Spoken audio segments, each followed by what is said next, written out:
मुकर्रम आज के दीनी जलसा के सदर इजलास स्टेज पर तशरीफ़ फरमा, दीगर मुअज़्ज़ज़ उलमाए किराम,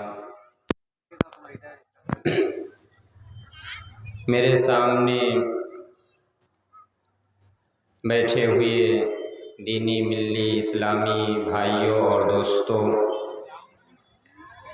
पर्दा नशी माँ और बहनों, हर किस्म की तारीफ़, तौसीफ़, बड़ाई, किबरियाई, बुज़ुर्गी, बरतरी, हम्दो सना, समस्त प्रकार की प्रशंसाएँ उस अल्लाह रब्बुल आलमीन के लिए लायक व सज़ावार हैं, जिसकी तौफ़ीक, जिसकी मेहरबानी से हम सब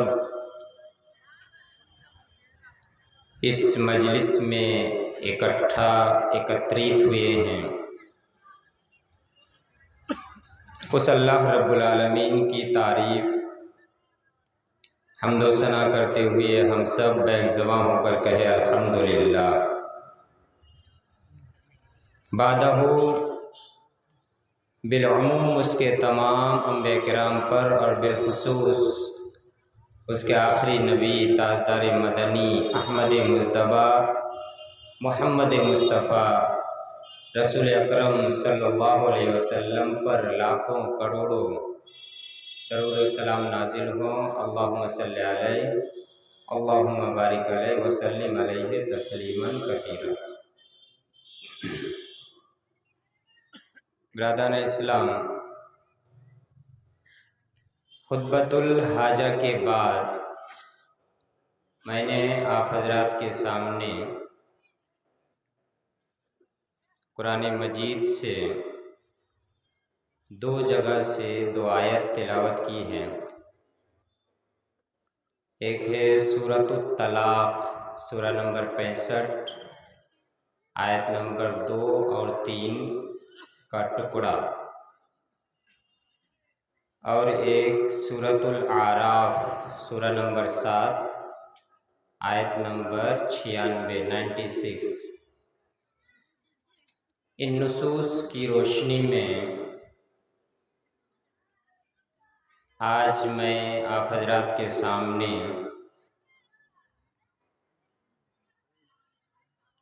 उसी मौजू के बारे में मज़ीद कुछ बातें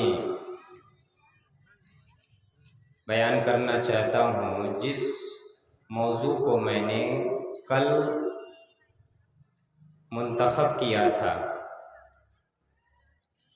वो मौजू था खुशगवार ज़िंदगी के रहनुमा उसूल, यानी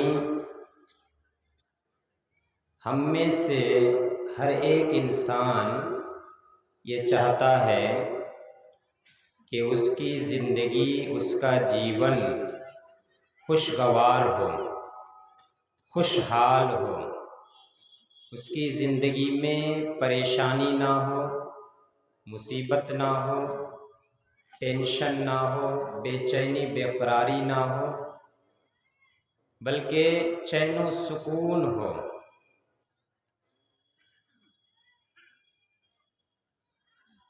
तो ये जो हम सब चाहते हैं, चाहने से काम नहीं बनता, बल्कि अपनी ज़िंदगी को खुशगवार बनाने के जो उसूल व क़वानीन कुरान व हदीस के अंदर बयान किए गए हैं, उन पर हमें अमल पैरा होना पड़ेगा, उन पर हमें अमल करना पड़ेगा, तब जा कर के हमारी ज़िंदगी, हमारा जीवन खुशगवार हो सकता है, खुशहाली में तब्दील हो सकता है। गुज़श्ता कल आपके सामने खुशगवार ज़िंदगी के उसूल में से एक उसूल बयान किया गया था, ईमान व अमल। यानी ईमान और ईमान के साथ साथ अमल सालेह, नेक आमाल का एहतमाम हमें करना पड़ेगा। उसके बाद दूसरा उसूल बयान किया गया था सलात का एहतमाम। नेक आमाल में सबसे बेहतरीन इबादत क्या है? सलात है। और यही दूसरी पॉइंट की तफसीर और व्याख्या करते हुए मेरा वक्त ख़त्म हो गया था। तो आइए आज इसी पॉइंट से हम शुरू करते हैं। सलात के बारे में आपके सामने बहुत सारी चीज़ें कुरान और हदीस की रोशनी में बयान किया था। आइए उसी सलात को लेकर के आगे बढ़ते हैं और आगे भी कुछ उसूल और कुछ क़वानीन और कुछ पॉइंट हैं, उनको भी वक्त के अंदर मैं बयान करने की कोशिश करूँगा। वमा तौफ़ीक़ इल्ला बिल्लाह। गुज़श्ता कल नमाज के ताल्लुक़ से या सलात के ताल्लुक़ से बयान करते हुए बयान किया गया था कि इंसान अगर परेशानी में हो, इंसान अगर बेचैन और बेकरार हो, इंसान को अगर लगता हो कि मेरी ज़िंदगी में, मेरे जीवन में चैन और सुकून नहीं है, तो इसका बेहतरीन इलाज, बेहतरीन चिकित्सा, बेहतरीन ट्रीटमेंट क्या है? सलात का एहतमाम, नमाज का एहतमाम, नमाज कायम करना। जैसा कि सूरह बकरा सूरह नंबर 2 आयत नंबर 153 आपके सामने इस आयत का तर्जमा पेश किया गया था। आइए उस आयत को दोबारा आज भी सुन लेते हैं, उसके बाद बात आगे बढ़ाते हैं। या अय्युहल्लज़ीना आमनू इस्तईनु बिस्सब्रि वस्सलाह इन्नल्लाहा मअस्साबिरीन। ऐ ईमान वालों, ऐ वो लोगों जो ईमान का दावा करते हो, ऐ वो लोगों जो अपने आप को मोमिन कहते हो, अगर तुम्हारी जिंदगी में परेशानी आ जाए, अगर तुम्हारी जिंदगी में बेचैनी आ जाए, बेकरारी आ जाए, टेंशन से तुम्हारी जिंदगी घिर चुकी है, तुम चाहते हो कि मेरी जिंदगी से बेचैनी का खात्मा हो जाए, मेरे जीवन से बेकरारी का खात्मा हो जाए, मेरी जिंदगी में शांति आ जाए, मेरी जिंदगी में चैन और सुकून आ जाए, अल्लाह तबारक व तआला का बताया हुआ इस फार्मूले को यूज करो। या अय्युहल्लज़ीना आमनू, ईमान वालों, इस्तईनु बिस्सब्रि वस्सलाह, सब्र के साथ और सलात के साथ, सलात कायम करके, नमाज कायम करके और सब्र का दामन पकड़ करके अल्लाह तबारक व तआला से मदद तलब किया करो। इन्नल्लाहा मअस्साबिरीन, बेशक अल्लाह तबारक व तआला सब्र करने वालों के साथ है। कोई परेशानी आती है, वज़ू करो, वज़ू करके नमाज पढ़ा करो, अल्लाह से दुआ किया करो, अल्लाह से फरियाद किया करो, अल्लाह से मांगा करो, अल्लाह से इल्तिजा किया करो। अल्लाह तबारक व तआला तुम्हारी फरियाद सुनने के लिए तैयार है। अल्लाह तबारक व तआला तुम्हारी परेशानी को दूर करने के लिए तैयार है।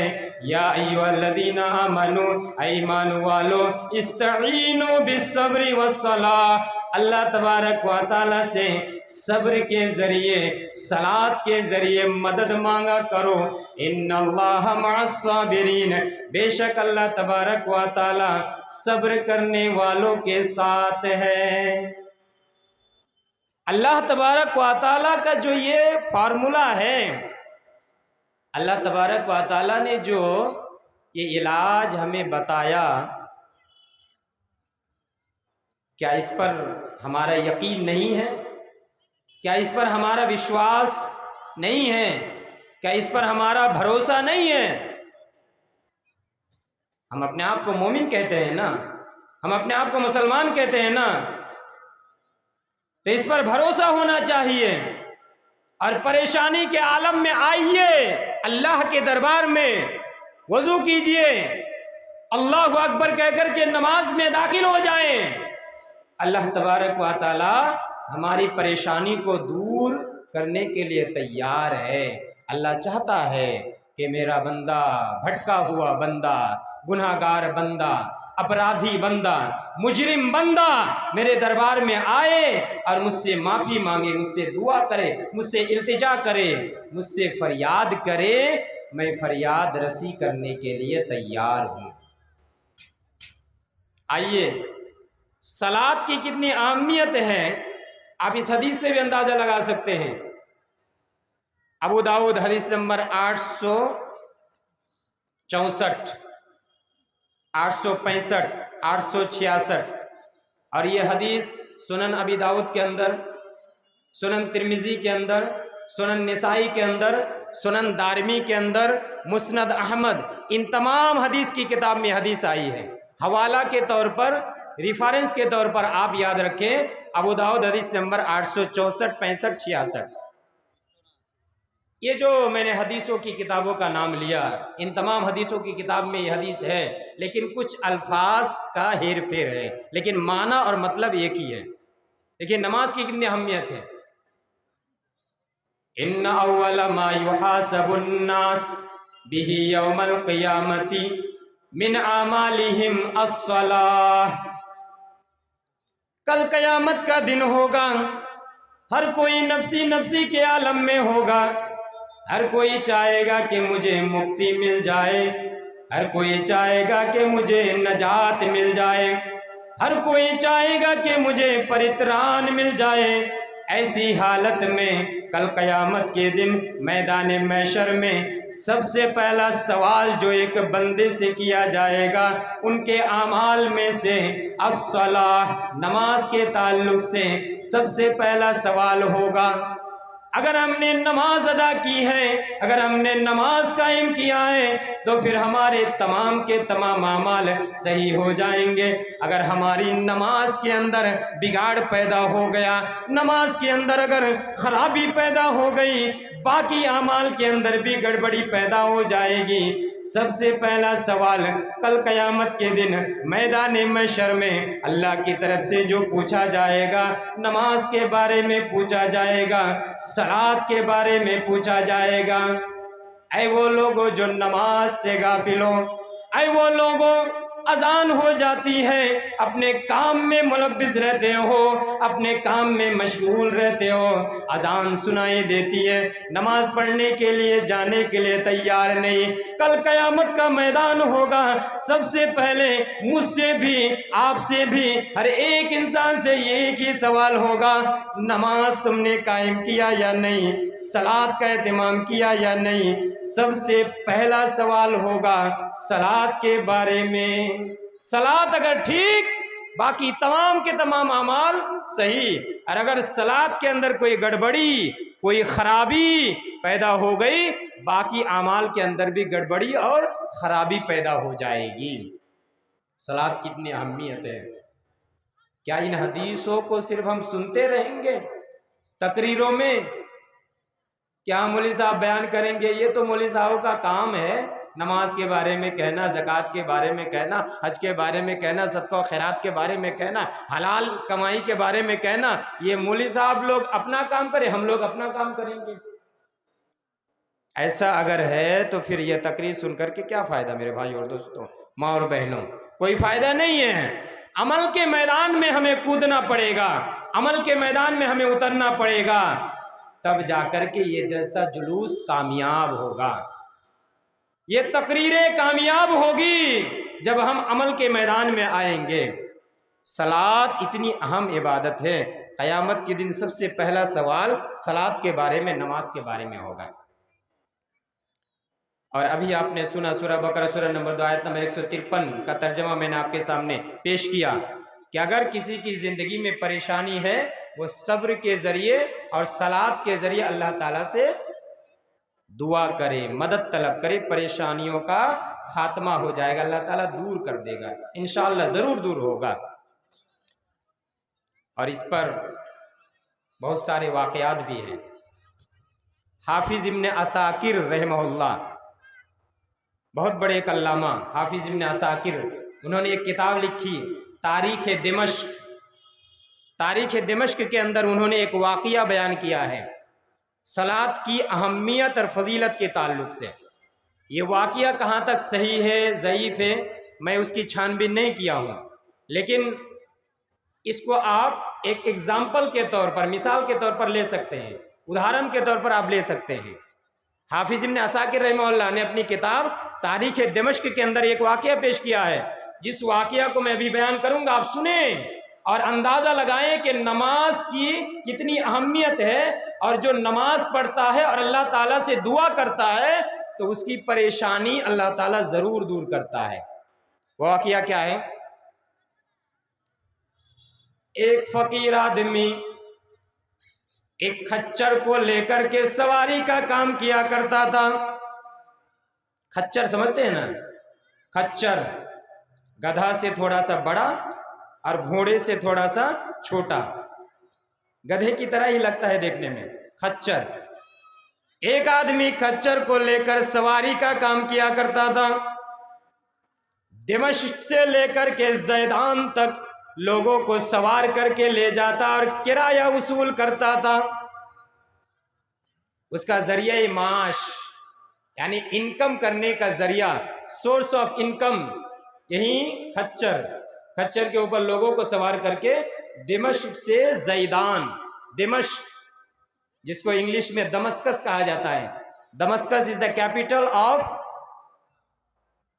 Baghdad, capital of Syria, capital of Syria Damascus. ये सीरिया, जो अभी कुछ दिन पहले तुर्की और सीरिया के अंदर भूकंप हुआ ना, ज़लज़ला, वहीं सीरिया का कैपिटल क्या है? दमस्कस, दिमश्क, जिसको उर्दू में कहा जाता है, अरबी में दिमश्क। तो वहीं दिमश्क से लेकर के ज़ैदान, ज़ैदान ये बगदाद के करीब एक गांव या एक इलाके का नाम है। ये फकीर आदमी एक खच्चर को लेकर के दिमश्क से ज़ैदान तक लोगों को सवार करके ले जाता और उस पर जो भी मिल जाता उस रुपया को ले लेता, किराया को ले लेता। एक दिन का वाक़या है, एक आदमी को उसने अपने खच्चर के ऊपर सवार कर दिया। सवार करने के बाद वो आदमी जहां जाना चाहता था वहां जाने के लिए वो तैयारी करने लगा, जाना भी शुरू कर दिया। रास्ते में वो आदमी कहने लगा, इस फकीर आदमी को कहने लगा, अरे तुम इस रास्ता को छोड़कर, इस रूट को छोड़कर इस रूट को पकड़ लो, इस रूट के जरिए से मेरा जो मंजिल मकसूद है मैं आसानी के साथ पहुंच जाऊंगा। ये जो तुम जिस रूट से जा रहे हो ना, इस रूट को छोड़ दो, मैं जो बयान कर रहा हूं, मैं जो तुम्हें कह रहा हूं, ये रूट लो। कहीं जाने के लिए कई एक रूट होता है ना, आप कलियाचक जाएंगे तो शेरशाही से बलेडांगा होकर भी जा सकते हैं, और आप शेरशाही से अलीपुर होकर के भी जा सकते हैं, तो रूट होता है। मौनाद भंजन आप यूपी जाएंगे, बनारस होकर भी जा सकते हैं, कटिहार होकर के भटनी होकर भी जा सकते हैं, रूट होता है ना कई एक जगह जाने की। उस आदमी ने कहने लगा, ये रूट छोड़ दो, मैं तुम्हें जिस रूट के बारे में कह रहा हूं इस रूट को पकड़ लो, इसके जरिए से मैं ज्यादा करीब पहुंच जाऊंगा। अब ये फकीर आदमी कहने लगा, नहीं नहीं, मैं जानता हूं, मैं इतने दिनों से अपना खच्चर चला रहा हूं, सवारी मैं ले जा रहा हूं, ये जो रूट है ये ज्यादा करीब है, इसी रूट से मैं जाऊंगा। अब वो आदमी कहने लगा, नहीं, तुम्हें इसी रूट से जाना पड़ेगा, कोई चारा नहीं है। अब ये आदमी मजबूर होकर के उसी रूट से जाने लगा। जाते जाते कुछ देर पहुंचा है, कुछ दूर जाने के बाद देखता है एक गहराई सामने आ जाती है और उस गहराई के अंदर बहुत सारी लाशें पड़ी हुई हैं। अब ये आदमी जो सवार होकर था, ये आदमी खच्चर से उतर जाता है और उतर करके छुरी या चाकू निकाल करके कहता है, मैं तुम्हें कत्ल करने के लिए आया हूं। अब ये आदमी खच्चर को छोड़ करके भागने लगा। ये फकीर आदमी कहता है, मैं आगे आगे भाग रहा था, ये मेरे पीछे पीछे जा रहा था। इतने में मैं दौड़ते हुए उस आदमी से कहा, अल्लाह का वास्ता देकर के मैं कहने लगा, अल्लाह की कसम देकर के मैं कहने लगा, अरे मेरा जो खच्चर है और खच्चर के ऊपर जो भी सामान है, जो भी चीज़ें हैं, तमाम के तमाम चीज़ें तुम ले लो, मुझे छोड़ दो। वो आदमी कहने लगा, अरे वो सामान तो मैं लूँगा ही, वो खच्चर तो मेरा ही है, मैं ही उसे लूँगा, लेकिन मैं तुम्हें कत्ल भी करूँगा। अब ये आदमी बहुत ज्यादा समझाया, अल्लाह का वास्ता दिया, अल्लाह की कसम दिया, लेकिन वो आदमी एक ना मानी, एक ना सुनी। अब ये आदमी इतने में कहने लगा, ठीक है, अगर तुम मुझे कत्ल ही करना चाहते हो, मुझे एक टाइम दे दो, एक रुखसत दे दो, मुझे 2 रकात नमाज पढ़ने की मोहलत दे दो। जिसको कत्ल किया जाता है, फांसी वगैरह भी दी जाती है, आखिरी ख्वाहिश पूरी की जाती है। क्या आखिरी ख्वाहिश तुम्हारी क्या है? लास्ट विश तुम्हारी क्या है? क्या तुम फाइनल विश कहो, क्या करना चाहते हो? यह आदमी कहने लगा कि मेरी आखिरी ख्वाहिश पूरी कर दो, मैं 2 रकात नमाज पढ़ना चाहता हूँ। उस आदमी ने कहा, ठीक है, तुम नमाज पढ़ लो, लेकिन जल्दी से नमाज से ख़त्म करना। अब ये आदमी कहने लगा, मैं नमाज पढ़ने के लिए तैयार हो गया, नमाज में दाखिल भी हो गया, नमाज शुरू भी कर दिया, लेकिन मारे घबराहट के, मारे दहशत के, मारे खौफ के, मेरे दिल में ये डर था, ये आदमी नमाज के बाद मुझे कत्ल कर देगा, मुझे ख़त्म कर देगा, मेरा हत्या कर देगा। इस मारे खौफ की वजह से, मारे दहशत की वजह से मेरी ज़ुबान से दुआ भी नहीं निकल रही थी, सूरा भी नहीं निकल रही थी। इतने में अल्लाह तबारक व तआला का करम होता है, अल्लाह तबारक व तआला की मेहरबानी होती है। अल्लाह तबारक व तआला मेरी ज़ुबान के ऊपर, इस अल्लाह तबारक व तआला मेरी ज़ुबान के ऊपर कुरान मजीद की इस आयत को जारी कर देता है, जिस आयत के अंदर अल्लाह तबारक व तआला का बयान है, अम्मन युजीबुल मुस्तर्रा इज़ा दआहू व यक्शिफुस्सू। अरे कौन है जो लाचार आदमी की फरियाद रसी करता है, जो परेशान हाल आदमी है, जो लाचार आदमी है, जब अल्लाह तबारक व तआला को पुकारता है, अल्लाह तबारक व तआला को याद करता है, अल्लाह तबारक व तआला उस आदमी की परेशानी को दूर करता है, व यक्शिफुस्सू, और उसकी तमाम के तमाम खराबी और परेशानियों को दूर करता है। वो कौन सी ज़ात है, कौन ये तमाम के तमाम काम करता है? इतना कहना था, ये आयत मेरी ज़ुबान के ऊपर जारी कर दिया जाता है। इस आयत को पढ़ने के बाद मैं क्या देखता हूँ, एक आदमी घुड़सवार, घोड़े के ऊपर सवार हो करके और तलवार ले करके वो नमूदार हो रहा है, मेरी तरफ आ रहे हैं। आकर के वो तलवार ले करके, ये आदमी जो मुझे कत्ल करने के लिए तैयार था, इस आदमी को तलवार से मारता है और तलवार ले करके उसके सीने के अंदर, दिल के अंदर पैवस्त कर देता है। वो आदमी ख़त्म हो जाता है। जब वो आदमी को कत्ल कर दिया जाता है, मैं सवाल करता हूँ अल्लाह का वास्ता दे करके, ऐ भला आदमी बताओ तो सही, तुम कौन हो, तुम्हें किसने भेजा, तुम्हें पता कैसे चला कि मुझे ये कत्ल करने के लिए तैयार है? वो आदमी कहने लगा, अरे सुनो, तुमने जिस अल्लाह को याद किया है, जिस अल्लाह को दुआ किया है, जो अल्लाह लाचार की फरियाद रसी करता है, जो आदमी परेशान हाल की परेशानी को दूर करता है, उसी अल्लाह ने मुझे भेजा है तुम्हारी मदद करने के लिए, तुम्हारी सहायता करने के लिए।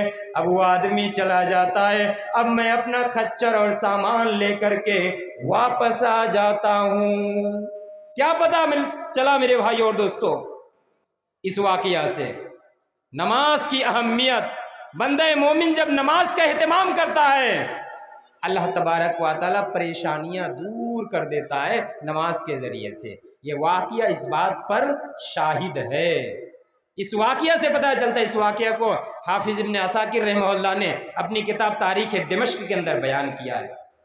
ये सही है या ज़ईफ़ वो अलग बात है, लेकिन आप मिसाल के तौर पर ले ही सकते हैं, उदाहरण के तौर पर, एग्जाम्पल के तौर पर, कि नमाज की इतनी अहमियत है कि नमाज के ज़रिए से परेशानियाँ दूर हो जाती है, जो अल्लाह तबारक व तआला ने खुद बयान किया है, इस्तईनु बिस्सब्रि वस्सलाह, सब्र के ज़रिए और सलात के ज़रिए अल्लाह ताला की मदद तलब किया करो, अल्लाह ताला से मदद मांगा करो। तो सलात कितनी अहमियत है। इसलिए अगर हम चाहते हैं कि हमारी ज़िंदगी खुशगवार हो, हमारी ज़िंदगी के अंदर खुशहाली आए, चैन सुकून आए, बेकरारी, बेचैनी, टेंशन, इन तमाम चीज़ों का खात्मा हो जाए, तो सलात का एहतमाम करना पड़ेगा, नमाज कायम करना पड़ेगा। आगे बढ़िए। तीसरा उसूल, खुशगवार ज़िंदगी के रहनुमा उसूल में से तीसरा उसूल क्या है? तक़वा और परहेज़गारी। इन तमाम चीज़ों को मैंने हम लोगों ने बारहा हो सकता है सुना है, लेकिन मैं थोड़ा सा दूसरे अंदाज में बयान करने की कोशिश करूँ। देखिए, हो सकता है कि एक बार नहीं, दो बार नहीं, तीसरी बार, चौथी बार के बाद हमारे अंदर कोई तब्दीली आ जाए, डर पैदा हो जाए। तीसरा उसूल क्या है? तक़वा और परहेज़गारी। तक़वा हमारे दिल के अंदर होना चाहिए, हमारे अंदर परहेज़गारी होनी चाहिए, हमें मुत्तकी बनने की कोशिश करनी चाहिए। तक़वा जब तक पैदा नहीं होगा, हमारी ज़िंदगी भी खुशगवार नहीं हो सकती, हमारा जीवन भी सुखमय जीवन नहीं हो सकता। और देखिए, जब हम तक़वा इख्तियार करेंगे, जब मुत्तकी बनेंगे, परहेज़गारी अपने अंदर पैदा करेंगे, तो फ़ायदा क्या होगा? खुद अल्लाह तबारक व तआला का बयान है। दलील सूरत तलाक़, सूरह नंबर 65, 65, आयत नंबर 2 और 3 का टुकड़ा। अगरचे ये आयत तलाक़ के ताल्लुक से हैं, लेकिन हम आयत का माना आम तौर पर भी इसका माना ले सकते हैं, जनरल मीनिंग भी हम ले सकते हैं। अल्लाह ताला ने क्या फरमाया? वमन यत्तक़िल्लाह यजअल लहू मख़रजा व यर्ज़ुक़हु मिन हैसु ला यहतसिब। ऐ लोगों सुनो, वमन यत्तक़िल्लाह, जो शख्स अल्लाह तबारक व तआला का तक़वा पैदा करता है, जो शख्स अल्लाह तबारक व तआला की परहेज़गारी पैदा करती है, जो शख्स अल्लाह तबारक व तआला का डर पैदा कर लेता है, अल्लाह का खौफ अपने दिल के अंदर दाखिल कर लेता है, वमन यत्तक़िल्लाह यजअल लहू मख़रजा, अल्लाह तबारक व तआला परेशानी के हालात में, मुश्किलात के हालात में, प्रॉब्लम के सिचुएशन में, यजअल लहू मख़रजा, अल्लाह तबारक व तआला उसके लिए रास्ता को आसान कर देता है, उसके लिए रास्ता को निकाल देता है। सिर्फ इतना ही नहीं, वमन यर्ज़ुक़हु मिन हैसु ला यहतसिब, और अल्लाह तबारक व तआला उस आदमी को इस तरीके से रोज़ी देता है, रिज़्क़ देता है, ला यहतसिब, वो गुमान भी नहीं कर पाता है, वो समझ भी नहीं पाता है कैसे अल्लाह तबारक व तआला ने मुझे रोज़ी दे दिया, कैसे अल्लाह तबारक व तआला ने मुझे नेमतों से नवाज दिया, कैसे अल्लाह तबारक व तआला ने मुझे मालो दौलत से नवाज दिया, कैसे अल्लाह तबारक व तआला ने मेरी परेशानियों के हालात में रास्ता को निकाल दिया, सोल्यूशन निकाल दिया। ये वो आदमी समझ भी नहीं पाता है। वमन यत्तक़िल्लाह, जो भी अल्लाह तबारक व तआला का डर पैदा कर लेगा, यजअल लहू मख़रजा, अल्लाह तबारक व तआला उसके लिए रास्ता को आसान कर देता है, व यर्ज़ुक़हु मिन हैसु ला यहतसिब, और इस तरीके से रोज़ी देता है कि वह आदमी सोच भी नहीं पाता है।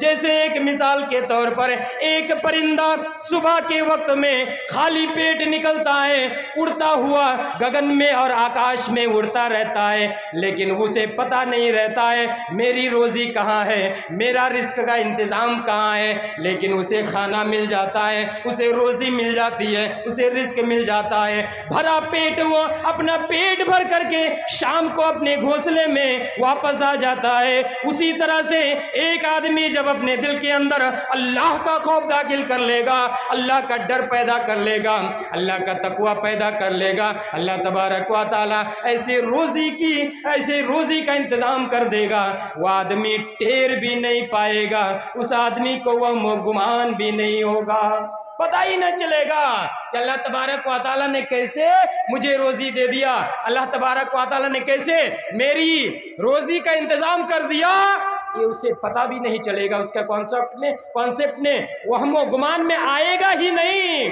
कैसे मुझे रोजी मिल गई। ये कब होगा? जब हम अपने दिल के अंदर तकवा पैदा करेंगे, परहेजगारी पैदा करेंगे। तकवा क्या है? गुनाह का काम करने जा रहे हैं, दिल के अंदर एक खटक सी पैदा हो गई, दिल के अंदर एक डर पैदा हो गया, ये गुनाह का काम है, अल्लाह मुझे देख रहा है, कोई देखे या नहीं देखे, अल्लाह देख रहा है। डर पैदा हो गया, दहशत पैदा हो गई, खौफ पैदा हो गया, अपने आप को उस गुनाह के काम से रोक लिया, हराम कमाई से रोक लिया, सूदी कारोबार से रोक लिया, जिना से रोक लिया, बेपर्दा होने से रोक लिया, नमाज को छोड़ने से अपने आप को रोक लिया। इसका मतलब है तकवा। हर हाल में, हर सिचुएशन में, हर परिस्थिति में अल्लाह तबारक व तआला का डर, अल्लाह तबारक व तआला का खौफ हमारे दिल के अंदर होना चाहिए, तकवा। और क्या फ़ायदा होगा? तकवा अगर हम अपने अंदर पैदा करें तो क्या फ़ायदा होगा? सूरह आराफ, सूरह नंबर 7, आयत नंबर 96 आप उठा करके देखें। वलौ अन्ना अहलल कुरा आमनु वत्तकौ लफतहना अलैहिम बरकातिम मिनस समाई वल अर्ज़। वलौ अन्ना अहलल कुरा आमनु, ये अल्लाह तबारक व तआला का बयान है, किसी इंसान का बयान नहीं, ये मेरा बयान नहीं, ये मेरे उस्ताद मोहतरम का बयान नहीं, ये किसी इंसान का बयान नहीं, किसी इंसान का कलाम नहीं कि उसमें शक हो। अल्लाह तबारक व तआला के इरशाद है, वलौ अन्ना अहलल कुरा आमनु, अगर ये बस्ती वाले, अगर ये गांव वाले ईमान ले आए, वत्तकौ, अपने दिल के अंदर तकवा पैदा कर लें, दो चीज़, ईमान और तकवा। अगर ये गांव वाले, ये बस्ती वाले ईमान ले आए और तकवा भी पैदा कर लें, फायदा क्या होगा? आगे अल्लाह तबारक व तआला का बयान है, लफतहना अलैहिम बरकातिम मिनस समाई वल अर्ज़, हम उनके ऊपर बरकतों के दरवाजे खोल देंगे, आसमान की बरकतों के दरवाजे, ज़मीन की बरकतों के दरवाजे खोल देंगे। यानी आसमान से बारिश नाजिल किया जाएगा, ज़मीन से पैदावार होगी, ज़मीन से पैदावार और गल्ले और अनाज उगेंगे, ये उनके लिए इंतज़ाम किया जाएगा। तकवा का ये फ़ायदा है। अगर ईमान ले आए ये बस्ती वाले, गांव वाले, तो हम इनके ऊपर बरकतों के दरवाजे, आसमान और जमीन की बरकतों के दरवाजे खोल देंगे। अब बरकतें आने से कोई रोक नहीं सकता, कोई बाधा नहीं दे सकता, अल्लाह तबारक व तआला का बयान है। लेकिन ये कब होगा? जब हम अपने दिल के अंदर तकवा पैदा करेंगे। इसके बरअक्स उल्टा काम करेंगे, भूकंप आएगा, जलजला आएगा, झिझोड़ दिया जाएगा पूरी जमीन को। और जब जलजला भूकंप आएगा, मुत्तकी, परहेजगार और गुनाहगार दोनों को पीसा जाएगा, दोनों को मारा जाएगा। तब फर्क और तमीज नहीं की जाएगी। और ईमान ले आए, तकवा पैदा कर लिए, आसमान और जमीन की बरकतों के दरवाजे खोल दिए जाएंगे, अल्लाह ताला खोल देगा। ये तकवा का फायदा है। तकवा अगर हम अपने दिल के अंदर पैदा कर लें तो ये फायदा हमें मिलेगा मेरे भाई और दोस्तों। लेकिन इसका उल्टा हम क्या करते हैं? कदम कदम पर गलती करते हैं। चलते फिरते, उठते बैठते, सोते जागते, खाते पीते, हमसे गलतियां होती, हम गलती करते हैं, खता करते हैं, जुर्म करते हैं, अपराध करते हैं। ज़रा आप याद कीजिए हमारी हालत क्या होगी, हमारा अंजाम क्या होगा, हमारा परिणाम क्या होगा। आदम अलैहिस्सलाम ने कितनी गलती की थी, कोई बता पाएंगे? बोलिए, आप लोग बोलेंगे तो मैं समझ पाऊंगा कि मेरी बातें आप समझ पा रहे हैं। आदम अलैहिस्सलाम ने कितनी गलती की थी? एक गलती, और एक गलती की वजह से जन्नत की नेमतों से उनको महरूम होना पड़ा, वंचित होना पड़ा, एक गलती की वजह से। और आज हम गलती पर गलती, गलती पर गलती। मैंने बहुत सारी जगह एक बात कही है कि आज हमें नौजवानों को सिखाया जा रहा है कि यही उम्र है, तू कर ले गलती से मिस्टेक, ये सिखाया जा रहा है ना गाना के जरिए से। और आदम अलैहिस्सलाम ने एक गलती की, एक मिस्टेक, एक गलती करने की वजह से जन्नत की नेमतों से महरूम होना पड़ा, जन्नत से निकाला गया एक गलती की वजह से। हम तो गलती पर गलती, अपराध पर अपराध, जुर्म पर जुर्म, गुनाह पर गुनाह, पाप पर पाप करते हैं। हमारा अंजाम क्या होगा, हमारा परिणाम क्या होगा? आपने कभी सोचा? हमने कभी सोचा? सूरह बकरा सूरह नंबर 2 आयत नंबर 35 और 36 उठा करके देखिए। आदम अलैहिस्सलाम से कितनी गलती हुई थी? एक गलती। वकुल्ना या आदम उस्कुन अंत व ज़ौजुकल जन्नह वकुला मिनहा रगदन हैसु शितुमा वला तक़रबा हादिहि शजरा फतकूना मिनज़ ज़ालिमीन। हमने जब आदम से कहा उस्कुन अंत व ज़ौजुकल जन्नह, ऐ आदम तुम और तुम्हारी बीवी जन्नत के अंदर रहो, वकुला मिनहा रगदन हैसु शितुमा, और जन्नत में से जहां से भी चाहो, जितनी मिकदार में चाहो, जितने परिमाण में चाहो, खाओ पियो मौज मस्ती करो, तुम्हें रोकने वाला कोई नहीं, तुम्हें टोकने वाला कोई नहीं, तुम्हें मना करने वाला कोई नहीं, तुम्हें बाधा देने वाला कोई नहीं है। लेकिन एक बात का ख्याल रखना, वला तक़रबा हादिहि शजरा, इस दरख्त के करीब भी ना जाना। अगर इस दरख्त के करीब चले गए फतकूना मिनज़ ज़ालिमीन, तुम दोनों जुल्म करने वालों में से हो जाओगे, अन्याय करने वालों में से हो जाओगे, अत्याचार करने वालों में से हो जाओगे। लेकिन मेरे भाई और दोस्तों, शैतान तो लगा हुआ है। शैतान के वरगलाने में शैतान ने वरगलाया, शैतान ने बहलाया, शैतान ने फुसलाया, शैतान ने षड्यंत्र रचा, और आदम अलैहिस्सलाम और उनकी बीवी दरख्त के करीब चले जाते हैं। फ़अज़ल्लहुमा शैतानु अन्हा फ़अख़रजहुमा मिम्मा काना फ़ी, शैतान के बहकावे में आकर के दरख्त के करीब जब चले जाते हैं, अल्लाह तबारक व तआला का ऑर्डर होता है, अल्लाह तबारक व तआला का आदेश होता है, ऐ आदम और ऐ हव्वा जन्नत से निकल जाओ, जन्नत से बाहर हो जाओ। एक गलती की वजह से, एक मिस्टेक की वजह से अगर आदम अलैहिस्सलाम को और उनकी बीवी को अगर जन्नत की नेमतों से महरूम हो जाना पड़े। आज तो हम गलती, कदम कदम पर गलती करते हैं, चलते फिरते हम गुनाह करते हैं, हम अपराध पर अपराध करते हैं, हम जुर्म के अंदर मुलव्विस रहते हैं। हमारा अंजाम क्या होगा, हमारा परिणाम क्या होगा, हमारे साथ कैसा सुलूक किया जाएगा? एक गलती की वजह से। सिर्फ आदम अलैहिस्सलाम की बात नहीं है, आप शैतान मरदूद इबलीस के वाकया को उठा करके देखें। इबलीस ने भी एक ही गलती की और अल्लाह के सामने अहंकार का इजहार किया, अल्लाह के सामने तकब्बुर का इजहार किया, अल्लाह के सामने घमंड का इजहार किया। इबलीस शैतान ने उसे भी एक गलती की वजह से दरबार से धुतकारा गया, भगाया गया, बिताड़ित किया गया। अब उठाइए सूरतुल आराफ सूरा नंबर 7 आयत नंबर 11, 12, 13, 14, 15, 16, 17, 18, 8 आयतों को उठा करके देखिए, आपको पता चल जाएगा।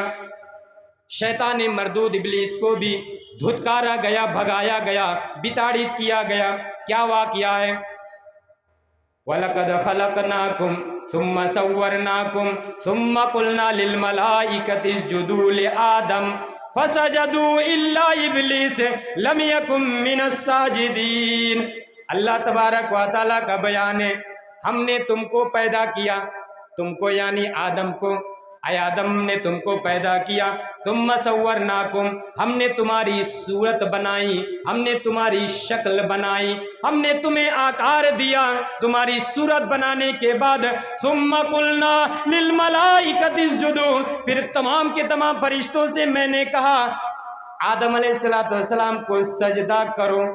फसजदू इल्ला इब्लीस, तमाम के तमाम फरिश्तों ने सजदा किया सिवाय इब्लीस के। लम यकुम मिनस साजिदीन, वो सजदा करने वालों में नहीं था। तमाम फरिश्तों ने सजदा किया, इब्लीस ने अहंकार किया, इब्लीस ने इनकार किया, इब्लीस ने सजदा नहीं किया। आगे आयत नंबर 12 के अंदर अल्लाह तबारक व तआला बयान कर रहा है, काला मा मना का अल्लाह तस्जुदा इज़ अमरतुक। अल्लाह ताला ने पूछा, इब्लीस बताओ, मैंने तुम्हें जब सजदा करने का हुक्म दिया, मेरा जब ऑर्डर आ गया, मेरा जब फरमान जारी हो गया, तुम्हें किस चीज ने रोका कि तुम आदम को सजदा ना करो? किस चीज ने तुम्हें सजदा करने से रोका? इब्लीस की लॉजिक देखिए, इब्लीस की जुक्ति तो देखिए।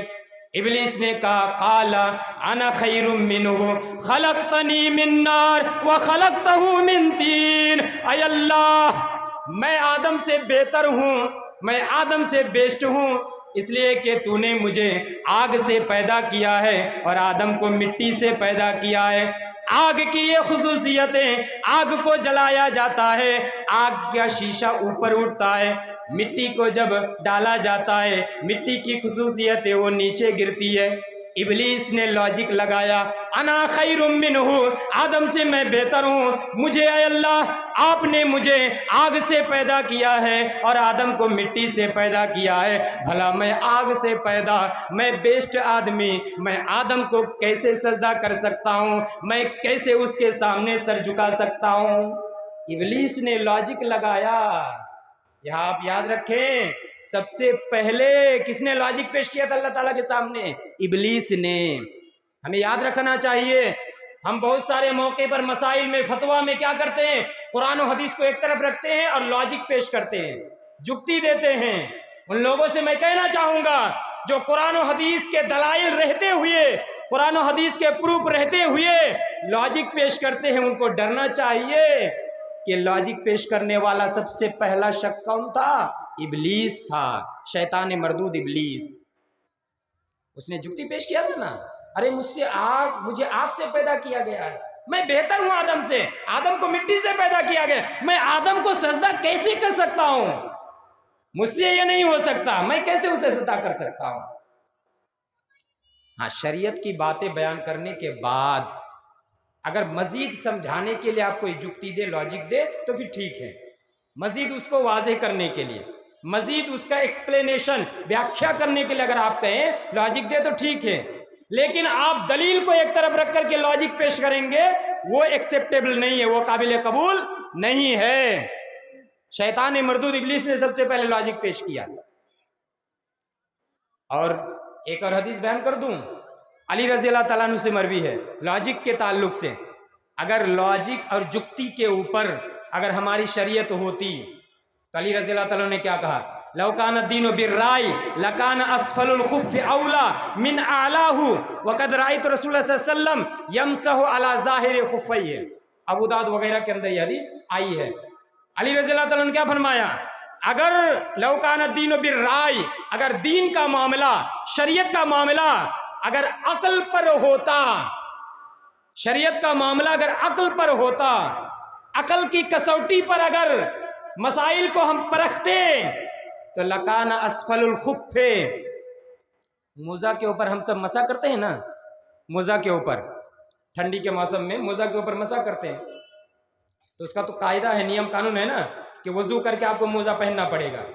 तो वो अलग बात है, मैं उस तरफ नहीं जाना चाहता। मोजा के ऊपर जो मसा करते हैं, हम कैसे मसा करते हैं?